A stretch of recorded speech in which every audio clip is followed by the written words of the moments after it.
വാതിൽ തുറക്കൂ നീ കാലമേ, കണ്ടോട്ടെ സ്നേഹസ്വരൂപനെ.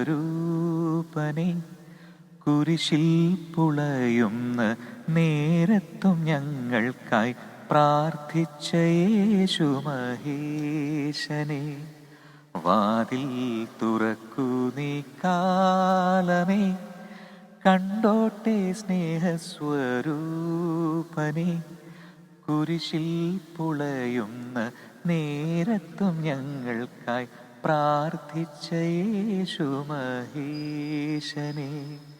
വാതിൽ തുറക്കൂ നീ കാലമേ. അതിമനോഹരം. യെസ്, ലോകമെമ്പാടുമുള്ള മലയാളികൾക്ക്, പ്രിയപ്പെട്ട പ്രേക്ഷകർക്ക് ക്രിസ്മസ് ദിനാശംസകൾ നേർന്നുകൊണ്ടാണ് ഇന്നത്തെ മോർണിംഗ് വാക്ക് ആരംഭിക്കുന്നത്. ഒരുപാട് നല്ല എന്താണ് പറയാ, സമാധാനത്തിന്റെയും സഹോദര്യത്തിന്റെയും സന്തോഷത്തിന്റെയും ഒക്കെ സന്ദേശമാണ് ക്രിസ്മസ് നൽകുന്നത്, നമുക്ക് എല്ലാവർക്കും അറിയാം. അപ്പോൾ ഈ ക്രിസ്മസ് ദിനത്തിൽ നമ്മളുള്ളത് വളരെ പ്രധാനപ്പെട്ട ഒരു സ്ഥലത്താണ് എന്നുള്ളത് കൂടി പ്രേക്ഷകരുമായി പങ്കുവെക്കുകയാണ്. ഇന്ത്യയിലെ തന്നെ ഏറ്റവും പ്രധാനപ്പെട്ട ക്രൈസ്തവ ദേവാലയങ്ങളിൽ ഒന്നായിട്ടുള്ള വല്ലാർപാടം ബസിലിക്കയിലാണ് നമ്മളിപ്പോൾ ഉള്ളത്. എല്ലാ വർഷവും കോടിക്കണക്കിന് പേര് തീർത്ഥാടകരായി എത്തുന്ന വല്ലാർപാടം ബസിലിക്കയാണ്. കൊച്ചിയിലെ പല ദ്വീപുകളുണ്ട്. അപ്പോൾ പോർച്ചുഗീസുകാർ ഇവിടെ വന്നപ്പോൾ 1524 ഒരു ദേവാലയം പണിയാൻ തെരഞ്ഞെടുത്ത സ്ഥലം ഇതാണ്. മാത്രമല്ല 1524 പണി കഴിപ്പിച്ചതാണ് ഈ ദേവാലയം എന്ന് പറയുമ്പോൾ ഇന്നത്തേക്കത് 500 വർഷം പിന്നിടുന്നു. 5 നൂറ്റാണ്ട് പിന്നിട്ട ഒരു ദേവാലയത്തിന് മുന്നിലാണ് നമ്മളിപ്പോൾ ഉള്ളത് ഈ മോർണിംഗ് വാക്കിനായി. മാത്രമല്ല പരിശുദ്ധാത്മാവിന്റെ പേരിലുള്ള ഏഷ്യയിലെ തന്നെ ആദ്യ ദേവാലയമാണ് വല്ലാർപാടം ബസിലിക്ക എന്ന് കൂടി അറിയുക. 2002 തോന്നുന്നു ഇതിനെ 2004 അല്ലെ 2004 ദേശീയ തീർത്ഥാടന കേന്ദ്രമായി കേന്ദ്ര സർക്കാർ പ്രഖ്യാപിക്കുന്നത്. അത് പിന്നീട് ഇങ്ങോട്ട് അത്രമാത്രം ആളുകൾ, നേരത്തെ ചേച്ചി പറഞ്ഞതുപോലെ തന്നെ ഒരു വർഷം ഏതാണ്ട് 1 കോടിയിലധികം ആൾക്കാർ ഇവിടെ തീർത്ഥാടകരായി എത്തുന്നുണ്ട്.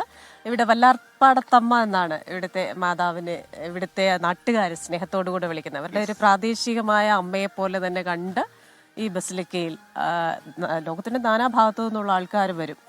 അപ്പോ ആ ഒരു എനർജി ഉണ്ട്. അപ്പോ ലോക സമാധാനത്തിനായി ഉണ്ണി യേശു ജനിച്ച ദിനമാണെന്ന്. അപ്പൊ ലോകമെമ്പാടുമുള്ള എല്ലാവർക്കും അത് അത്രമേൽ സന്തോഷമുള്ള ഒരു ദിനം കൂടിയാണ്. ആ ദിനത്തിലാണ് മോർണിംഗ് വാക്കുമായി നമ്മൾ എത്തിയിരിക്കുന്നത്. എല്ലാ പ്രിയപ്പെട്ട പ്രേക്ഷകർക്കും മോർണിംഗ് വാക്കിലേക്ക് സ്വാഗതം. Merry Christmas. അപ്പൊ വാർത്തകൾ ഉണ്ട്, അത് മാറ്റിവെക്കുന്നില്ല. വാർത്തകളും ഒപ്പം ഈ ചേർച്ചിന്റെ വിശേഷങ്ങളും ബസിലിക്കയുടെ വിശേഷങ്ങളും ഒപ്പം ഇവിടെ വരുന്ന ആൾക്കാരുടെ ക്രിസ്മസ് അവരുടെ സങ്കല്പങ്ങളും അവരുടെ പ്രതീക്ഷകളും ഒക്കെ നമുക്ക് ചോദിച്ചറിയാം.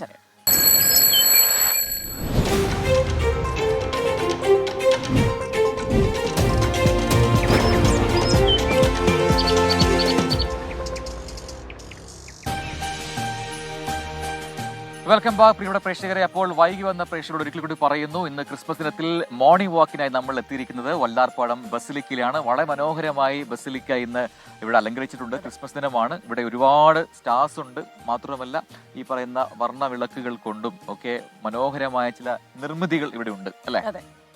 അപ്പോൾ അതൊക്കെ നമുക്ക് പോകെ കാണാം. നമുക്ക് ആദ്യം ഈ തിരുപ്പിറവിയുടെ വിശേഷങ്ങളിലേക്ക് പോകാം. ലോകമെമ്പാടും ഉള്ള വിശ്വാസികൾ ക്രിസ്മസ് ആഘോഷിച്ചുകൊണ്ടിരിക്കുകയാണ്. തിരുപ്പിറവി സ്മരണയിൽ ലോകം.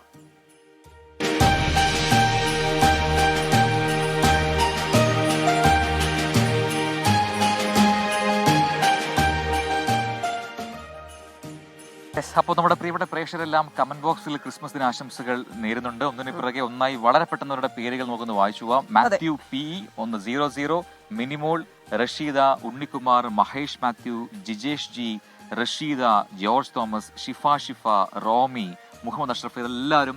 ഞാൻ താഴെ നിന്ന് വായിച്ചാൽ ബീനാസി ബീന, മാത്യു വർഗീസ്, ഷാജി കുണ്ടറ, മുനീർ, എബി എബ്രഹാം, വിജീഷ് വലിയപറമ്പിൽ, ജോമോൻ,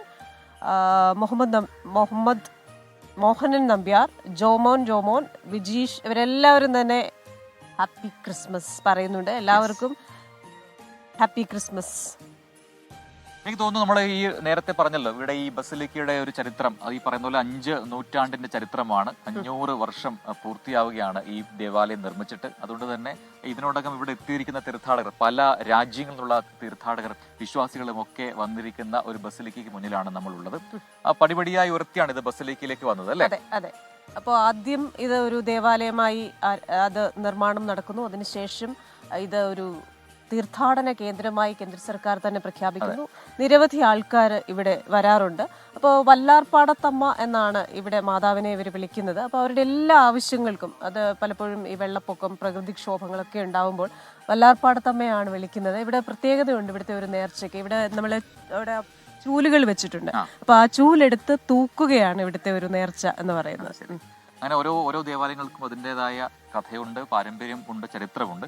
അതൊക്കെ നമുക്ക് പങ്കുവെക്കാം. ഇപ്പോൾ ക്രിസ്മസ് ദിനത്തിൽ പലപ്പോഴും നമുക്ക് എല്ലായിടത്തും ആഘോഷമാണ്. പക്ഷെ ആ സമയത്തും ആഘോഷം ഒഴിവാക്കുന്ന ചില പ്രവണതകൾ ഉണ്ടാവാറുണ്ട്. അത് ചിലപ്പോൾ സമരമോ പ്രതിഷേധമോ ഒക്കെ ആവാം. ഇത്തവണയും അതിന് മാറ്റമില്ല. ഇത് മുനമ്പം ജനത ഇത്തവണ ക്രിസ്മസ് ആഘോഷം ഒഴിവാക്കിയിരിക്കുന്നു. കാരണം എന്താണെന്ന് പ്രേക്ഷകർക്കെല്ലാം അറിയാം. കഴിഞ്ഞ കുറെ 17 ദിവസങ്ങളായി സമരം ഇങ്ങനെ തുടരുന്നുമുണ്ട്. ഭൂസംരക്ഷണ സമിതിയുടെ നേതൃത്വത്തിൽ രാവിലെ 10 മണി മുതൽ വൈകിട്ട് 5 മണി വരെ നിരാഹാര സമരം അനുഷ്ഠിക്കുകയാണ്. വൈകിട്ട് നടക്കുന്ന പ്രത്യാശാ ദീപം തെളിയിക്കലിൽ പ്രതിപക്ഷ നേതാവ് വി ഡി സതീശൻ പങ്കെടുക്കുന്നുമുണ്ട്. ജനുവരി 4-ാം തീയതിയാണ് മുനമ്പം തർക്കവുമായി ബന്ധപ്പെട്ട് സർക്കാർ നിയോഗിച്ച ജുഡീഷ്യൽ കമ്മീഷന്റെ ഹിയറിംഗ് ആരംഭിക്കുന്നത്. നിരാഹാര സമരം ആരംഭിച്ചിട്ട് 75 ദിവസം തികയുകയാണ്. സ്കൂളിലെ ക്രിസ്മസ് ആഘോഷം തടസ്സപ്പെടുത്തിയത് ആശങ്കയുണ്ടാക്കുന്ന സംഭവമാണ് എന്ന് പാലക്കാട് രൂപതാ ബിഷപ്പ് മാർ പീറ്റർ കൊച്ചുപുരയ്ക്കൽ പറഞ്ഞു. സംഭവത്തിന് ആരെങ്കിലും ഒത്താശ ചെയ്തോ എന്ന് സംശയിക്കുന്നുണ്ട്. തത്തമംഗലത്തെ സ്കൂളിലെ പുൽക്കൂട് തകർത്തത് കരുതിക്കൂട്ടിയുള്ള ആക്രമണമാണോ എന്ന് സംശയിക്കുന്നുവെന്നും മാർ പീറ്റർ കൊച്ചുപുരയ്ക്കൽ 24 പറഞ്ഞു. നാളിതുവരെയും അനുവർത്തിച്ചു പോന്ന ഈ ശ്രേഷ്ഠമായ ഒരു പാരമ്പര്യം, അതിന് ഘടകവിരുദ്ധമായ രീതിയിലുള്ള പുത്തൻ പ്രവണതകളാണ്.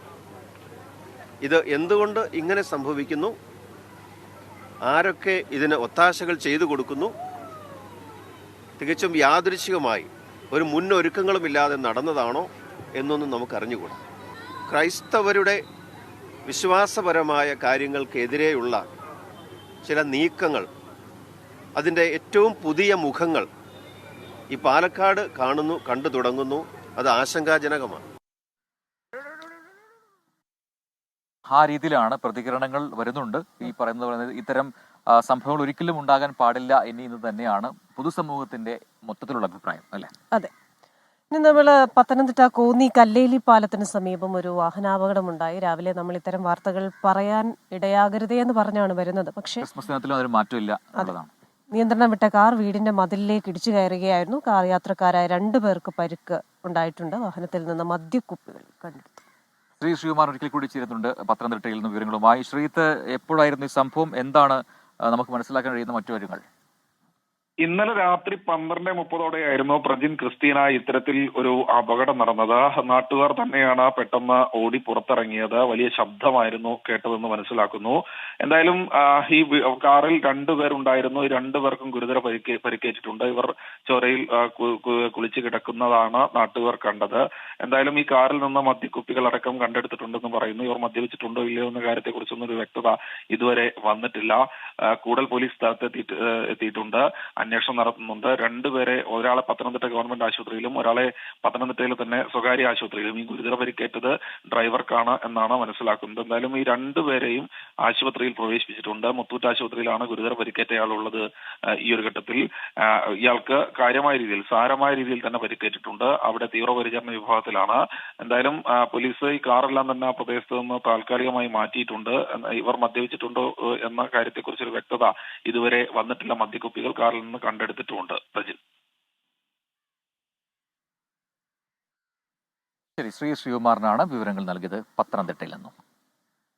അപ്പോൾ അത് വീണ്ടും ആഘോഷങ്ങളുടെ ഭാഗമായി മദ്യം വരുമ്പോൾ അല്ലെങ്കിൽ ലഹരി ഉണ്ടാകുമ്പോൾ നമ്മൾക്ക് സ്വാഭാവികമായും ലഹരിയുടെ ഉപയോഗം അമിതമാകുമ്പോൾ സ്വബോധം നഷ്ടപ്പെടുന്നു. പിന്നെ കൂടെ ഉള്ളത് ആരാണ് എന്താണെന്നൊന്നും മനസ്സിലാകാതെ നമ്മൾ ഈ പരസ്യത്തിൽ പറയുന്നത് പോലെ വിശക്കുമ്പോൾ ഞാനല്ലാതായി മാറുന്നു എന്ന് പറയുന്നത് പോലെ അവരല്ലാതായി മാറുകയും ഇത്തരത്തിലുള്ള ആക്രമണങ്ങൾ അഴിച്ചുവിടുകയും ചെയ്യുന്നു. വളരെ ദയനീയമായ ഒരു സംഭവമാണത്. കഴിഞ്ഞ എത്രയോ വർഷങ്ങളായി ഈ പറയുന്ന ആഘോഷ സമയങ്ങളിൽ, അതിപ്പോൾ ഓണമായാലും ക്രിസ്മസ് ആയാലും, ആ സമയത്ത് മലയാളികൾ കുടിച്ചു തീർക്കുന്ന കള്ളിന്റെ കണക്ക്, മദ്യത്തിന്റെ കണക്ക് ഓരോ ദിവസവും അല്ലെങ്കിൽ ഓരോ സീസൺ കഴിയുമ്പോഴും പുറത്തുവരാകുന്നത്. ഇപ്പം നമുക്കറിയാം ഈ ക്രിസ്മസ് സമയത്ത് എത്രമാത്രം മദ്യം കേരളത്തിൽ വിറ്റു, എത്രമാത്രം കുടിച്ചു തീർത്തു എന്നുള്ള കാര്യങ്ങളൊക്കെ. ഇതിനൊരു മാറ്റം എപ്പോഴുണ്ടാവും എന്നുള്ളതാണ്. ബോധത്തോടെ ആഘോഷിക്കുന്നതല്ലേ നല്ലത്. എനിക്കറിയില്ല അതിന്റെ ഒരു സംഭവം എന്താണെന്ന്. ഇന്ന് പുലർച്ചെ വന്ന മറ്റൊരു വാർത്തയിലേക്കാണ്. തിരുവനന്തപുരത്ത് വർക്കലയിൽ ഒരു കൊലപാതകം ഉണ്ടായിട്ടുണ്ട്. 67-കാരനെ വെട്ടിക്കൊലപ്പെടുത്താണ് സംഭവം. താഴെവെട്ടൂർ സ്വദേശി ഷാജഹാനാണ് കൊല്ലപ്പെട്ടത്. കേസിൽ ഒരാളെ പോലീസ് കസ്റ്റഡിയിൽ എടുത്തിട്ടുണ്ട്. സലീം മാലിക് ഉണ്ട് തിരുവനന്തപുരത്ത് നിന്ന്.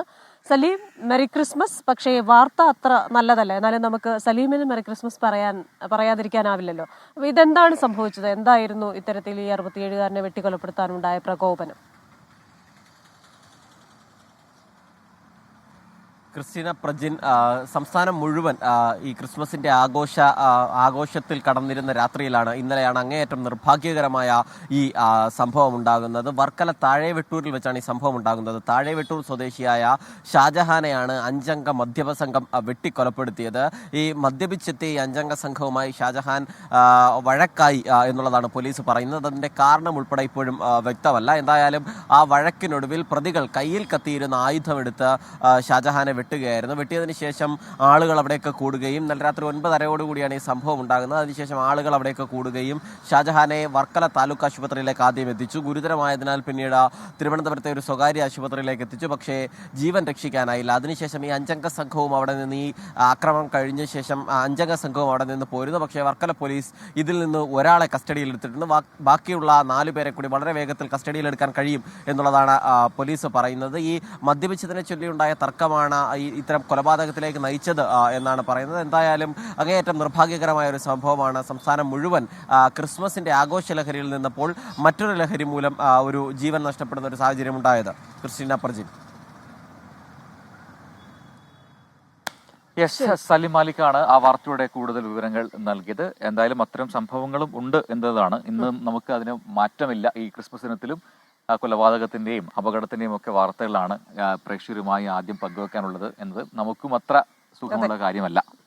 ഇവിടെ പ്രേക്ഷകരുണ്ട് കമന്റ് ബോക്സിൽ. Mathew Varghese, I am watching you in USA, merry Christmas and good day. അപ്പോൾ അദ്ദേഹത്തിനും merry Christmas. Ashitha happy Christmas പറഞ്ഞിട്ടുണ്ട്. 24 ഹാപ്പി ക്രിസ്മസ് നെഞ്ചോട് ചേർക്കുന്നു. മൂപ്പൻ ഹാപ്പി ക്രിസ്മസ് പറയുന്നു. Athira IK happy Christmas Prajin Christina എന്ന് പറയുന്നുണ്ട്. രാജലക്ഷ്മി, ഞാൻ പറഞ്ഞിട്ടുണ്ട്. എന്താ മലയാളം ഇംഗ്ലീഷിൽ ടൈപ്പ് ചെയ്യുക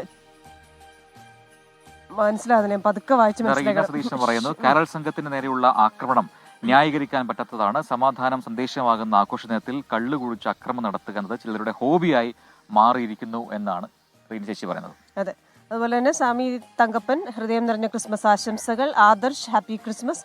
മുനീർ വ്ളോഗ്സ് ശാന്തിയും സമാധാനവും സന്തോഷവും നിറഞ്ഞ ഒരു ക്രിസ്മസ് ആശംസകൾ. ഹംസ പറയുന്നു, ആ അമ്മയുടെ ഇന്നലത്തെ തെരുവുനായ്ക്കൾ കടിച്ചു കൊന്ന അമ്മയുടെ കാര്യമാണ്. ഇല്ലായ്മ ചെയ്തത് വളരെ ക്രൂരമായ ഒരു കാര്യമാണ്. ഇതിലും ഇനിയും ഇങ്ങനെ അലയാൻ തെരുവുനായ്ക്കളെ വിടുന്നത് ശരിയല്ല എന്ന് പറയുന്നു. യെസ്, അപ്പോൾ നിങ്ങളുടെ കമന്റുകളൊക്കെ പോരട്ടെ. ക്രിസ്മസ് ദിനത്തിൽ എങ്ങനെയാണ് നിങ്ങളുടെ ആഘോഷങ്ങൾ, എവിടെയാണ് നിങ്ങളുള്ളത്, എങ്ങോട്ടാണ് പോകുന്നത്, ഈ കാര്യങ്ങൾ പറയൂ. പിന്നെ മോർണിംഗ് വാക്ക് മുടക്കാതെ എത്ര പേർ ഇന്ന് ഇറങ്ങിയിട്ടുണ്ട് പുറത്തേക്ക്, അതുകൂടി കമന്റ് ബോക്സിൽ പറയുക. അപ്പോൾ നമ്മുടെ പ്രിയപ്പെട്ട പ്രേക്ഷകരുടെ കമന്റ്സ് ഒക്കെ നമ്മൾ കാണുന്നുണ്ട്. ക്രിസ്മസ് ആശംസകൾ കാണുന്നുണ്ട്. മാലിക്, അതുപോലെ തന്നെ ഏഞ്ചൽ മരിയ, ബീന, വിഷ്ണുനാഥൻ, സുജ ജയലാൽ, അളമുട്ടിയച്ചേര, കൂടെ ഉള്ള പറഞ്ഞില്ല, ഇതാണ് സാന്റ. അപ്പോൾ നമ്മൾ എല്ലാ ക്രിസ്മസിനും നമ്മുടെ കൂടെ ഉണ്ടാകും. ഗിഫ്റ്റുകളൊക്കെ തരും. പക്ഷെ എപ്പോഴെങ്കിലും പ്രജിന് തോന്നിയിട്ടുണ്ടോ ഞങ്ങൾക്ക് ആർക്കെങ്കിലും ഒരു ഗിഫ്റ്റ് മേടിച്ചു തരണമെന്ന്? ഇല്ലല്ലോ. സാന്റാക്ലോസ് എന്ന് പറയുമ്പോൾ എപ്പോഴും ക്രിസ്മസ് എനിക്ക് സാന്റാക്ലോസ് ഗിഫ്റ്റ് തരുമെന്ന പ്രതീക്ഷയിലാണ് ഞാനിവിടെ വന്നത്. സാന്റയുടെ പോക്കറ്റിൽ ഒരു ചെറിയ ബോൾ കിടപ്പുണ്ട്. അടിച്ചോണ്ട് പോവാനല്ല, അത് തരണം കേട്ടോ. എനിക്ക് സന്തോഷത്തോടെ തന്നെ എടുത്തോളാൻ പറഞ്ഞിട്ടുണ്ട്. ശരി ശരി ശരി ശരി. അപ്പൊ നമ്മുടെ കമന്റ് ബോക്സിലേക്ക് വന്നു കഴിഞ്ഞാൽ ഇതൊക്കെ ഹാപ്പി ക്രിസ്മസ് പറഞ്ഞുകൊണ്ടിരിക്കുന്നു നമ്മുടെ ഒരുപാട് പ്രേക്ഷകർ. ഉണ്ണികൃഷ്ണൻ, പിന്നെ ഹരിദാസ് ഉണ്ട്, ഷൈജു മാത്യു ഉണ്ട്, മോനിഷ ഉണ്ട്. 24 ഉള്ള എല്ലാ സഹപ്രവർത്തകരും ക്രിസ്മസ് ആശംസകൾ എന്ന് പറയുന്നു. എല്ലാവരുടെയും ക്രിസ്മസ് ആശംസകൾ സ്വീകരിക്കുന്നു. തിരിച്ചങ്ങോട്ടും അയ്യപ്പൻകുട്ടി പറയുന്നു, ഞാൻ മോർണിംഗ് വാക്ക് കഴിഞ്ഞ് എത്തി 24 കാണുകയാണ്. നല്ല കാര്യം. എന്തായാലും ഇന്നത്തെ ദിവസവും മോർണിംഗ് വാക്ക് മുടക്കിയില്ലല്ലോ അല്ലെ? യെസ്. നമുക്ക് അടുത്തൊരു വാർത്തയിലേക്ക് പോയാലോ? കഴിഞ്ഞ ദിവസം ഉണ്ടായ ഒരു മാറ്റമാണ് അല്ലെ? രാജേന്ദ്ര വിശ്വനാഥ് അർലേക്കർ ആരാണ് കേരളത്തിന്റെ പുതിയ ഗവർണറാണ്. രാജ്ഭവന്റെ നാഥനാകും. യെസ്. നിലവിലെ ഗവർണർ ആരിഫ് മുഹമ്മദ് ഖാനെ ബീഹാർ ഗവർണറായി നിയമിച്ചിട്ടുണ്ട്. സംസ്ഥാന സർക്കാരും ഗവർണറും തമ്മിലുള്ള ഭിന്നതയ്ക്കിടെയാണ് ഈ പുതിയ മാറ്റം. 5 സംസ്ഥാനങ്ങളിലെ ഗവർണർമാരെയാണ് കേന്ദ്ര സർക്കാർ മാറ്റിയത്. ആഭ്യന്തര സെക്രട്ടറി അജയ് കുമാർ ഭല്ല മണിപ്പൂർ ഗവർണറാകും. ആരിഫ് മുഹമ്മദ് ഖാൻ ഈ മാസം 28-ന് കേരളത്തിൽ തിരിച്ചെത്തും. ഇപ്പോൾ ബിലാസ്പൂരിലുള്ള ഗവർണർ ഔദ്യോഗിക പരിപാടികൾ പൂർത്തിയാക്കിയ ശേഷമേ മടങ്ങൂ. നിയുക്ത ഗവർണറുമായി ആലോചിച്ച ശേഷമായിരിക്കും സ്ഥാനമൊഴിയുന്നതിൽ തീരുമാനമെടുക്കുക. അങ്ങനെ കേരളത്തിൽ 5 വർഷവും 3 മാസവും പൂർത്തീകരിച്ചതിന് ശേഷം ആരിഫ് മുഹമ്മദ് ഖാൻ ബീഹാറിലേക്ക് പോവുകയാണ്. കേരളത്തിലേക്ക് പുതിയ ഗവർണർ വരുന്നുണ്ട്. വിവാദങ്ങൾക്കിടെയാണ് പഴയ ഗവർണർക്ക് ഉള്ള മാറ്റം.